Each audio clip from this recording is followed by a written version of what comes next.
Good morning, students. And how are you this morning? Great, I'm glad to hear. Well, this morning, myself and Miss Kimberly will be teaching you today. And our topic today will be entitled propagation. But before we move forward into our topic, I will give you a little puzzle. I will give you a word puzzle for you guys to define what is propagation. So this is the pieces for the puzzle, and I need you all to put them together and define what is propagation. Just 5 minutes. I'm giving you 5 minutes for you to just fix the puzzle together and you can find the definition for propagation. 5 minutes.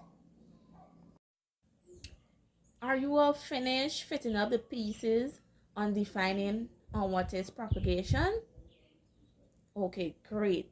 Let's see what is propagation. Let's see what you come up with. Okay, let's see what is propagation. Propagation is the growing of new plants by using different plant materials. You did a wonderful job. Give yourself a tap at the back. Well done. But before we move on, is there any questions you would like to ask? Okay. Yes, John. They have types of propagation, but we will look into that. We will look into the types of propagation. That's a good question. So, there are two types of propagation. There are sexual propagation and there are asexual propagation. Okay? So, can anyone from the class tell me what is sexual and what is asexual propagation? I'll give you, let's see, 5 seconds for you to think about what is sexual and what is asexual propagation. 5 seconds.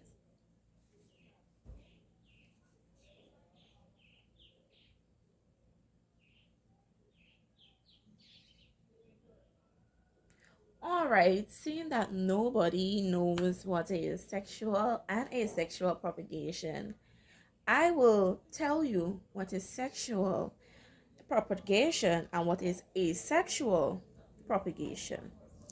Sexual propagation is where you use a seed to produce new plants.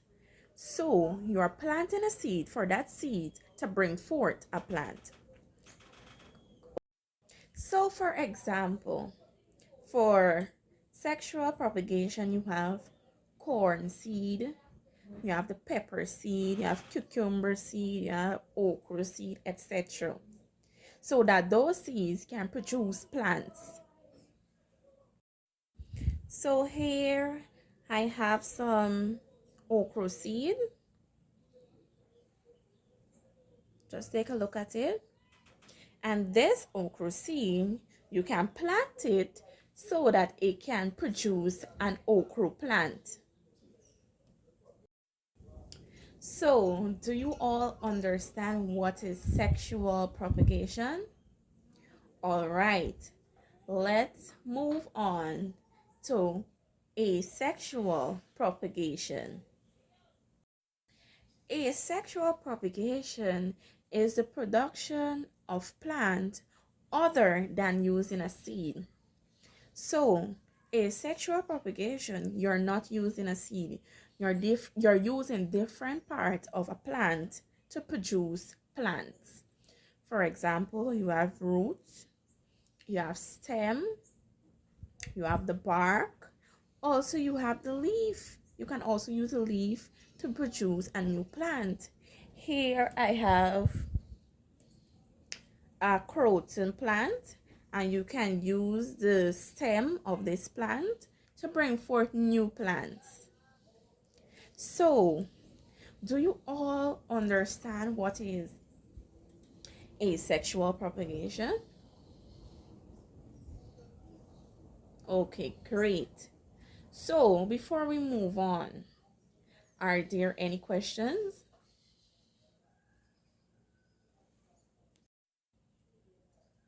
Okay, Maria, I see that you are a bit confused with the two types of propagation. I'll just go them over back for you.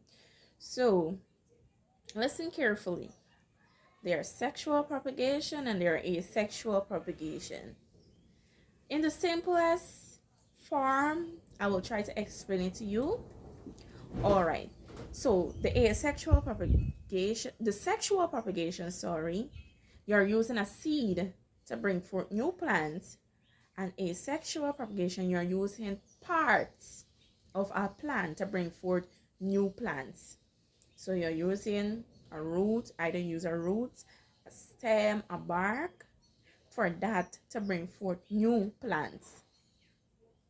Okay, great. I'm glad you understand.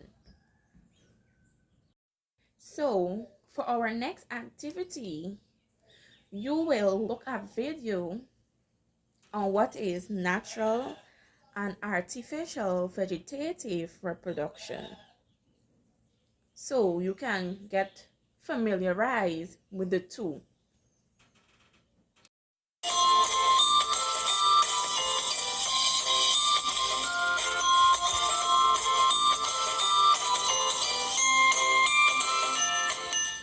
Lakshya's uncle is a great gardener and this is his orchard. Here he grows mangoes, roses, grapes and cashews. Laksh thinks his uncle's fruits are quite delicious, so he decided to grow the same plants in his garden. But he wondered now if he could grow these plants quickly without compromising the taste of the fruit. His uncle suggested he should grow the plants artificially by using parts of his plants and trees. The process of growing plants artificially is called artificial propagation, but it is not as simple as it sounds.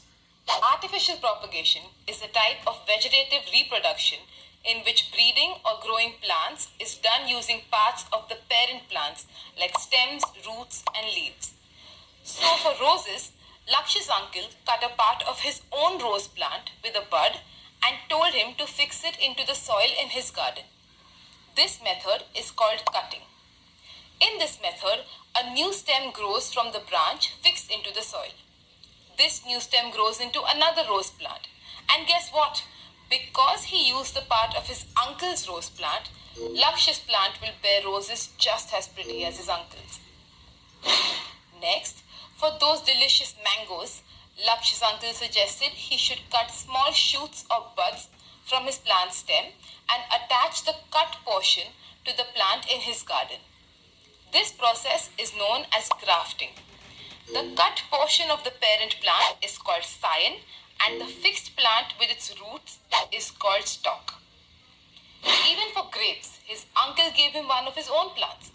Laksh wasn't sure what to do with just one plant, so his uncle told him to bend one of its lower branches to the ground and cover it with soil.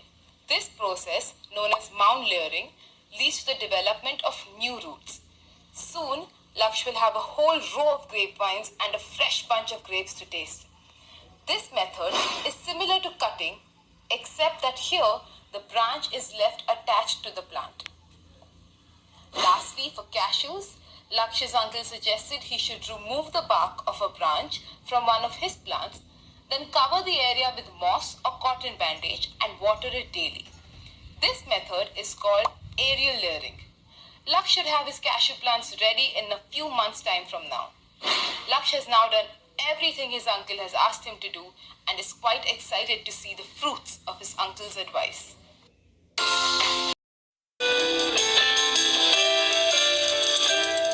Many flowering plants, such as potato plants, can reproduce asexually by vegetative propagation. It is the process in which the vegetative parts, like the stems of the plants, develop into new plants. How does it occur? In winter, the conditions are unfavorable to a potato plant. The aerial part of the plant dies, while the underground stem tubers remain dormant. On On the surface of each potato tuber, there are a number of eyes. Each eye consists of a bud and a scar of the scale leaf. When spring comes, the conditions become favorable. A bud on the tuber develops into a new aerial shoot using the food stored in the tuber. At the same time, adventitious roots are also formed. They absorb water and minerals from the soil. Green leaves start to develop. In summer, the old tuber dries up as food is used up. The leaves are now well developed. They carry out photosynthesis to make food. Some food is transported to and stored in new tubers. These tubers will remain dormant again when the next winter comes. The process is repeated.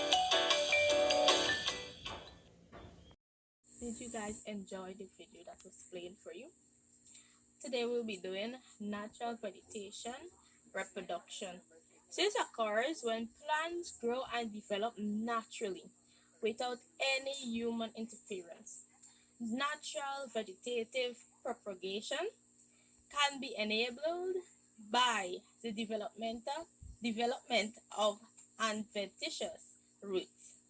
New plants may emerge from the roots, stem, and leaves of the mother plant. Two persons give me two examples of natural vegetation reproduction. Mary, yes, you're right. Fallen sugar cane stem. Peter, yes, you're right also. Stem tuber, sweet potato. Give yourselves a round of applause. We'll now move on to artificial vegetative reproduction.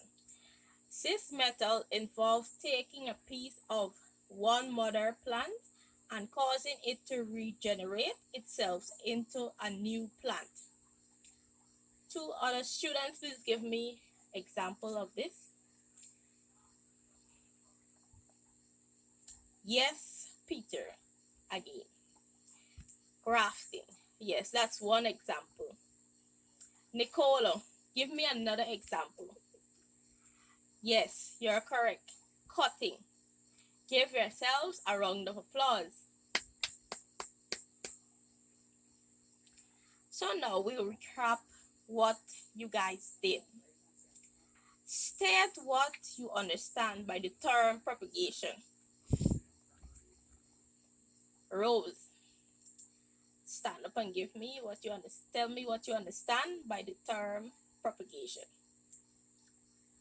Yes, you're correct. Propagation is the growing of new plants by different plant materials. Another student, differentiate between sexual and asexual propagation.